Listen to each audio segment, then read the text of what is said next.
So I often get asked at workshops what's in my plastic box that I carry around to workshops, and it has to be reasonably efficient and small and lightweight to go to workshops and on planes. So I'm going to tell you what is in my box, and things that I can't carry easily, I'll show you what I usually like to have at people's houses or at the site where I'm going to be teaching. So firstly, I'll usually ask people to pick up a cup or move a cup or touch a cup as a good task that almost everybody needs to be able to do. So I'll tend to carry 2 or 3 plastic cups. They're lightweight and I can put them together. One is sort of standard cup, largish diameter, and the other one is a small one, and it's quite narrow in diameter and makes it easier for people who've got a tight hand and maybe have some limited hand movement. And so it's good to collect these when you see them in some of the cheap shops in your local suburbs, because they often are very high cups or very wide cups, so these are good to look for. And if I need one to give the person to take away, sometimes you can get narrower cups than this, and we can use them to give the person to take away. If I want to test somebody with more advanced skills, or I want to make them pay attention more, then I'll get some water and pour some water in there and ask the person to pick up the cup, move the cup. And the worst thing that happens is that they spill the water, but that's okay, because over here I have a towel and they can mop it up.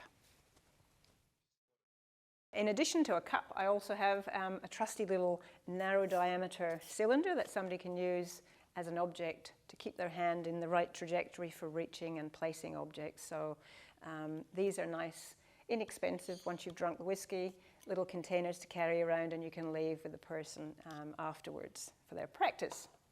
Moving on, the next thing I might look at if somebody has some hand function is can they pick up a knife and fork and use a knife and fork. So I tend to have plastic plate, but usually you can pick up a plate easily in many places that you go to.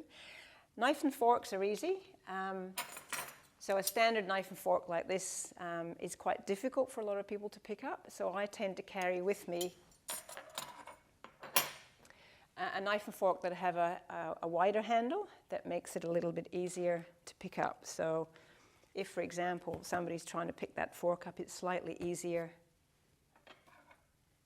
than a narrow fork, and the same with the knife. That handle is thicker, sits up easier, more from the table than this knife, which is difficult to pick up.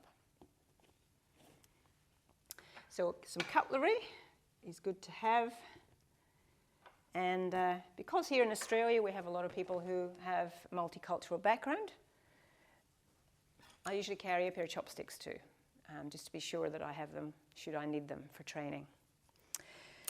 Non-slip mats, good to have, so I cut up little bits. You can buy them in a big roll and cut them into squares and carry them around. Useful for lots of things, for stopping things moving when the person's practicing. For example, somebody might be practicing trying to pick up this, and instead of it rotating when they try to pick it up, this can hold it still. So we've got non-slip matting. Slide sheet, which many therapists who work in a hospital will be able to, they throw these things out. They're used for helping people move in bed. You can use a shower curtain if you're really stuck, but they can be useful for reducing the amount of friction when somebody's practicing. Their hand will move and their arm will move more easily when there's 2 pieces of slide sheet together.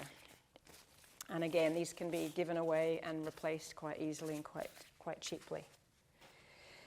What do we have next? I always have a tally counter. So this little device for counting repetitions, show people how many repetitions that they've done in the session, and it reminds me to start counting early in the session. I have a tape measure as well, in case I might need it to measure the height of something or the distance. That's usually very handy. Straws, most of you will know that you've probably seen in some of our videos these plastic bendy straws, which here in the places where I live you can't buy anymore. They're banned, but you can sometimes still buy them, but paper ones will do the job.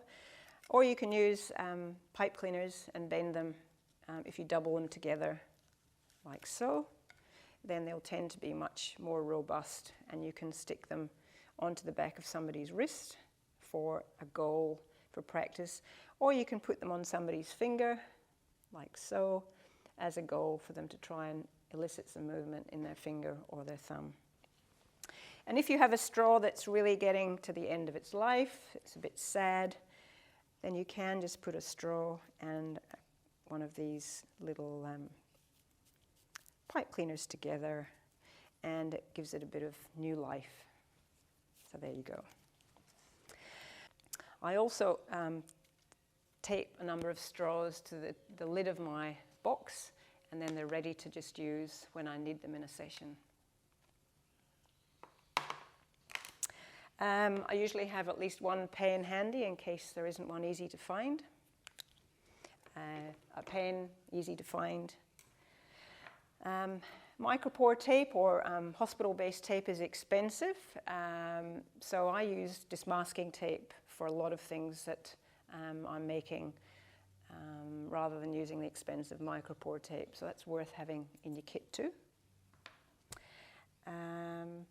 Tweezers, some of you will have seen us using tweezers to help people get better for using knife and fork, getting these fingers to flex and hold and become stronger and better coordinated.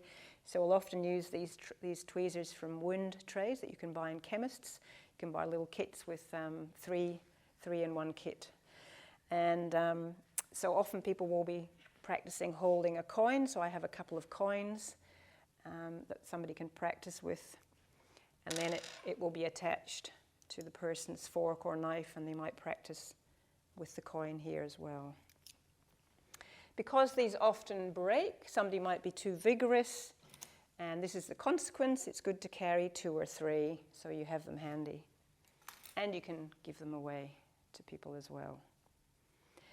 If somebody's not able to hold a coin, they're just not strong enough, then I usually have some blocks. You don't need to carry a whole box of them, but something small like that.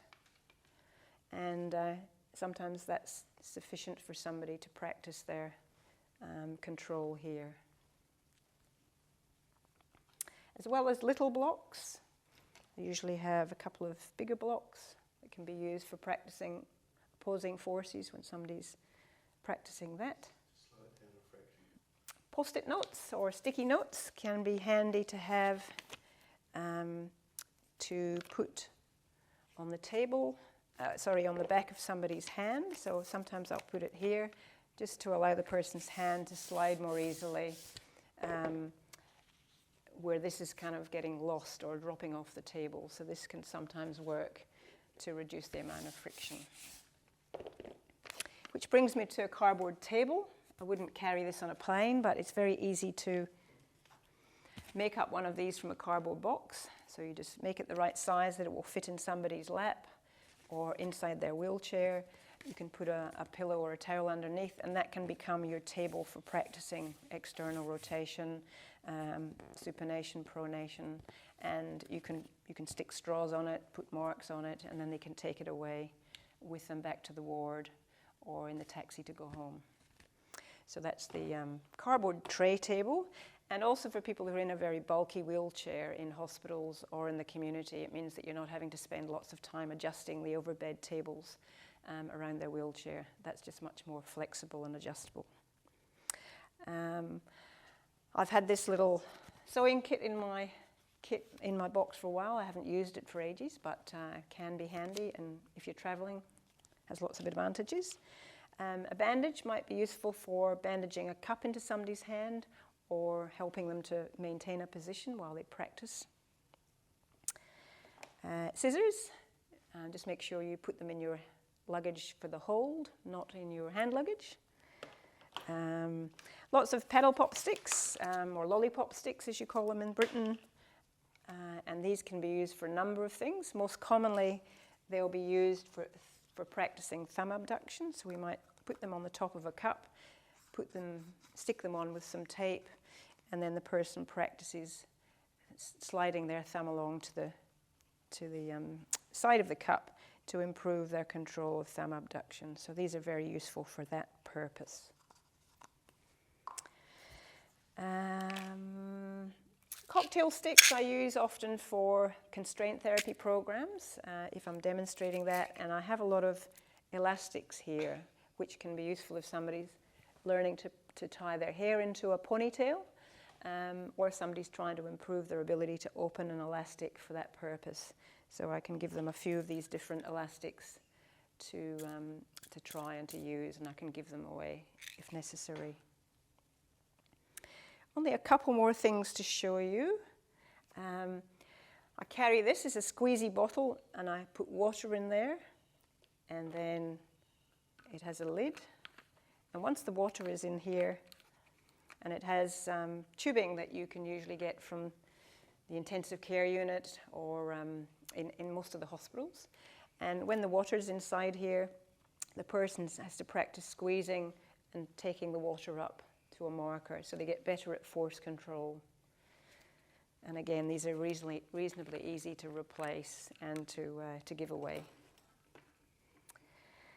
A couple more things. I always have my mobile phone or cell phone with me so that I can take videos with the person, and then I can exchange them with the person to show their performance or features of the performance, and that might become their homework.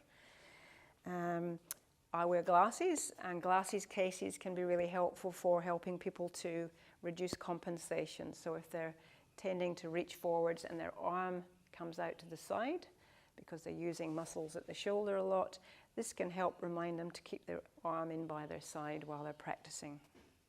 So that can be used, or this could be used for the same purpose. I also carry around a copy of the handwriting assessment battery, which some of you may have heard of. It's available freely on the StrokeEd website, and it allows me to assess and document somebody's writing legibility, their speed, and a number of parameters around their handwriting if they write in English. And that's freely available. And one more thing that I haven't mentioned. I'll also carry a mirror box with me when I travel overseas so that I have one available to use for training if somebody needs a mirror box for part of their training. And that's it.